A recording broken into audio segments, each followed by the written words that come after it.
E aí, pessoal, vamos chegando para mais uma aula de história. O tema de hoje, como vocês podem ver aí pela imagem da tela inicial, é meio macabro, né? A crise do século XIV, um século cheio de guerras, mortes e muita coisa complicada para se resolver. Mas vem comigo para mais essa aula. O século XIV, os historiadores consideram que foi um século muito complicado, talvez até mais complicado que as próprias consequências das duas grandes guerras mundiais. Nos séculos anteriores, século XI, XII e XIII, inovações técnicas na agricultura, a abertura de novas rotas comerciais, um contato maior com o Oriente, trouxe uma grande movimentação para a Europa. O aumento populacional foi grande, o aumento da produção agrícola, a produção de excedentes, tudo parecia em franco crescimento. Mas esse aumento populacional, ele não ocorreu proporcionalmente ao aumento da produção agrícola, considerando que precisava de mais gente para trabalhar no campo, plantando, colhendo. E muitas pessoas estavam se deslocando para os burgos, para as feiras, para as cidades. Então, no ano de 1316, chuvas torrenciais assolaram a Europa, a ponto dos senhores saírem com as suas tropas e os cavalos atolarem e eles não conseguirem se locomover durante dias. Então foram chuvas e chuvas torrenciais, as sementes apodreciam, a colheita não granava, o trigo não granava e as colheitas começaram a ser péssimas, isso na primavera. No inverno, o inverno rigoroso. Então a germinação das sementes ela não acontecia. E no ano de 1317 o mesmo cenário se repetiu. Isso foi o suficiente para queda na produção ser tão grande a ponto das pessoas não terem como comprar comida, não ter comida para comprar. Não teve produção agrícola suficiente para alimentar todo mundo. Então, a lei da oferta e da procura, os preços começaram a subir absurdamente. As pessoas começaram a diminuir a quantidade de alimentos ingeridos, o número de refeições por dia, então muitas famílias conseguiam comer uma vez por dia a cada 2 ou 3 dias. Imagino eu, gente, nossa, quer me irritar, me deixa com fome. Se você vê que eu estou de mau humor, o cão pode saber que eu estou com fome. Qualquer coisinha que você der para eu comer, eu vou ficar feliz, principalmente se for um café, né? E essa queda na qualidade, na quantidade de alimentação ingerida, fez com que a população europeia ficasse assim, desnutrida. E lógico que isso baixa a imunidade. Então essas pessoas estão muito suscetíveis a doenças, né? E pessoas chegam a morrer mesmo de fome.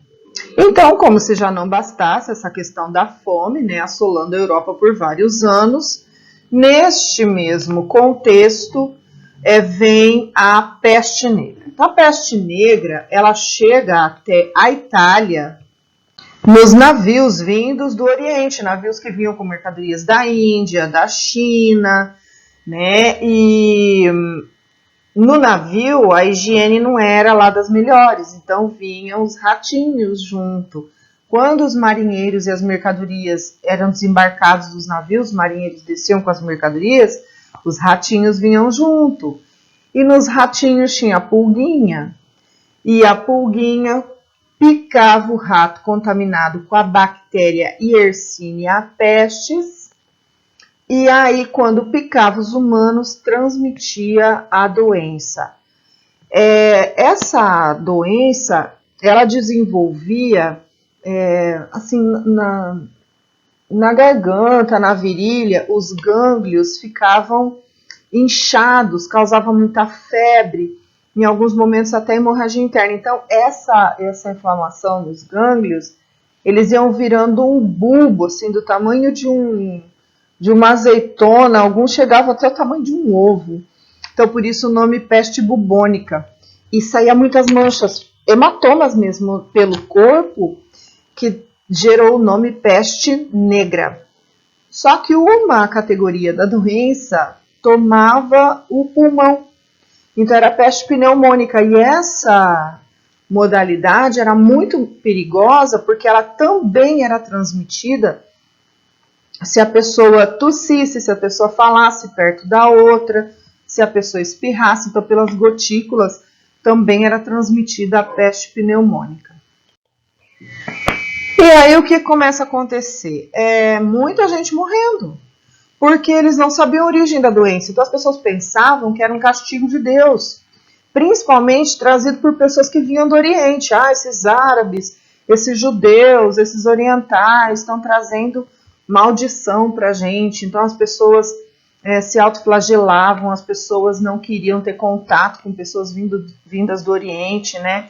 Então desenvolveu-se uma raiva muito grande, um distanciamento dos árabes e dos judeus, porque eles não achavam que era falta de higiene, porque rato só se procria e sobrevive em lugar sujo. E as cidades medievais eram horríveis, esgoto correndo a céu aberto, não tinha coleta de lixo, as pessoas não tomavam banho, não tinham o hábito de limpar as casas.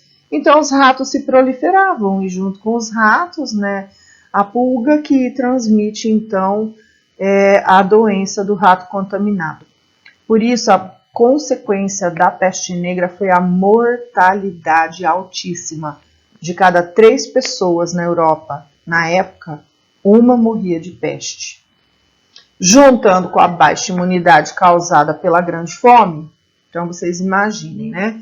1/3 da população europeia foi dizimada por conta da peste negra. Então, aqui nós temos a imagem, né, dos contaminados. E, gente, algumas cidades viraram cidades fantasma.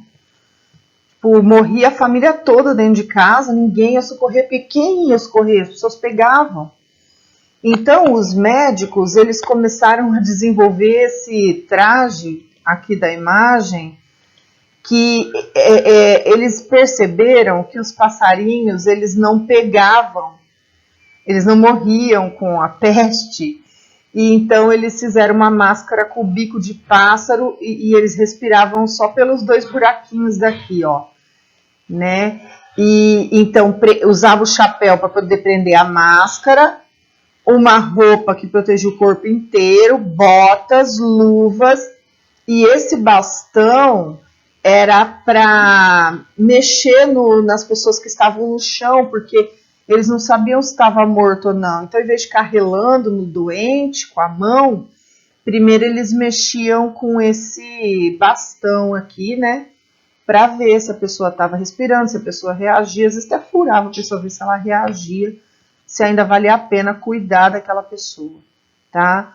Porque a maioria deles, na verdade, só buscava ajuda para empilhar os mortos e sepultar os cadáveres. Eles não davam conta de sepultar, abria a cova coletiva, colocava aquele monte de cadáver naquele mesmo buraco, né? Então foi uma situação assim bastante desoladora na Europa do século XIV. E ainda nesse contexto de crise do século XIV, nada está tão ruim que não possa piorar, estoura a chamada Guerra dos 100 Anos. E nessa guerra, ela vai durar, na verdade, 116 anos. Ela vai de 1337 a 1453. Uma das maiores causas da guerra é a disputa pela região de Flandres. Era uma região em território francês, mas que era feudo do rei da Inglaterra. Então era uma região com um rico comércio de tecidos e artigos de luxo. E os 2 países estavam disputando esse território, domínio sobre esse território. E muitos territórios da França eram feudos da família real inglesa. Então os ingleses se sentiam no direito de dominar esses territórios. E os franceses queriam tomar posse definitiva desses territórios. Então isso gerou uma disputa bastante acirrada entre os 2 países. A guerra então vai começar quando o rei Eduardo III, neto de um rei muito conceituado, que era o rei Felipe o Belo, Ele reivindica, com a morte do rei da França, ele reivindica a coroa francesa também. Por quê? Porque ele é descendente de um francês, ele é rei da Inglaterra, mas ele é neto do Filipe o Belo. Então, na linhagem, ele também teria direito à coroa francesa, mas os franceses nunca iam aceitar serem governados por um inglês. Era uma questão nacionalista bastante forte. E o conflito então começa. Mas, obviamente, o conflito não foi intenso durante os 116 anos. Houve longos períodos de trégua, principalmente no auge da peste bubônica, que assolou a França. Então, conforme as disputas iam acontecendo, ora os ingleses venciam, ora os franceses, sendo que os ingleses estavam se sobrepondo no número de batalhas vencidas. Mas o jogo vira em 1422, quando um acontecimento até de cunho místico, aparece como destaque nessa guerra. É a figura da camponesa Joana d'Arc. Essa menina, ela teria visto membros da sua família serem assassinados por tropas inglesas, já no decorrer da guerra, quando ela era apenas uma menina. E aos 16 anos, ela decide se apresentar na corte do rei Carlos. E ela dizia que Deus tinha dado a ela sonhos, onde ela recebia recados de Santa Margarida Maria, de que ela deveria ingressar o exército francês. E ela começa a treinar para ser uma guerreira. Então, antes de se apresentar ao rei, ela corta os cabelos bem curto, ela veste uma espécie de armadura de guerra, o que uma mulher não faria naquela época. Há um certo mistério entre o que ela e o rei conversaram. Por que o rei recebeu uma moça analfabeta, nascida num vilarejo chamado Dom Remy, e permitir que ela ingressasse no exército francês? O fato é que ela foi incorporada ao exército e aos poucos ela se tornou uma guerreira. E chegando inclusive a liderar algumas batalhas, como foi a batalha no cerco de Orleans, onde ela impõe uma derrota aos ingleses e a guerra começa a reverter a favor dos franceses. Lógico que dentro do próprio exército, ela despertou inveja e ira dos comandantes de homens, que só tinha homem no exército, por conta de um destaque feminino. Eles nunca iam permitir um negócio desse. Então, ela acabou sendo capturada pelos ingleses em uma batalha e eles deixaram. Então, de posse dos ingleses, Joana d'Arc foi julgada em tribunal da Inquisição, ela foi considerada culpada e ela foi queimada viva na fogueira, tá? A sua punição. Tempos depois, a Igreja Católica fez uma revisão dos fatos e tirou, então, a condenação dela de bruxa. Obviamente, Joana d'Arc foi uma mulher à frente do seu tempo, uma mulher que decidiu pegar numa espada, numa lança, entrar para o exército, cortar o cabelo, vestir calças e comandar homens numa batalha bem sucedida. Então, condenada como bruxa, ela foi queimada viva, mas depois ela se tornou a Santa Joana d'Arc, que é então venerada pelos cristãos católicos até os dias de hoje. Todo esse contexto de fome, peste e guerra gerou carência de tudo na Europa. E os senhores feudais, eles foram muito afetados, porque eles tiveram que destinar homens para a guerra, principalmente na França. A colheita caiu muito, então automaticamente a cobrança dos impostos também, porque os impostos eram pagos em produtos. Então, os senhores feudais, eles começam a aumentar a exigência em relação aos camponeses. Querem mais impostos, querem que os camponeses trabalhem mais dias nas terras dele, mais tempo nas terras, porque falta mão de obra, então quem está vivo e saudável vai ter que cobrir o lugar de quem morreu ou quem está doente. Então, os camponeses começam a se sentir muito pressionados. E essa agitação toda, lógico que não fica só no campo, ela também chega na cidade porque os preços aumentam, né? A situação não é boa.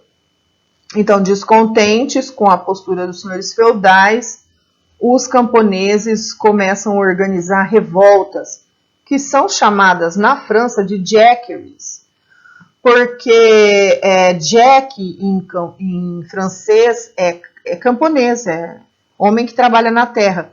E dizem que um dos líderes era conhecido como Jack Bonhomme, então Jack o simples, né? Mas na verdade é por conta do termo em francês que é dado ao camponês, né? O Jack é o cara do campo, é o cara simplão, como o pessoal diz por aí, é o simprão, tá? E então esses camponeses atacam os senhores feudais, destroem a plantação, quebram ferramentas, né, incendeiam celeiros. Então, assim, são revoltas que acontecem em vários lugares, principalmente da França, piorando ainda mais a situação. Então, relembrando, esse é o contexto da crise do século XIV, que está pautado em 3 questões: a Grande Fome, a Peste Negra e a Guerra dos 100 Anos. E tudo isso vai causar um clima de tensão, estourando as revoltas camponesas conhecidas como jacqueries. Esse conteúdo é bem tranquilo, né, pessoal? E mesmo assim, ele está num contexto de transição do feudalismo para o capitalismo. Tá? Então, é transição da Idade Média para a Idade Moderna.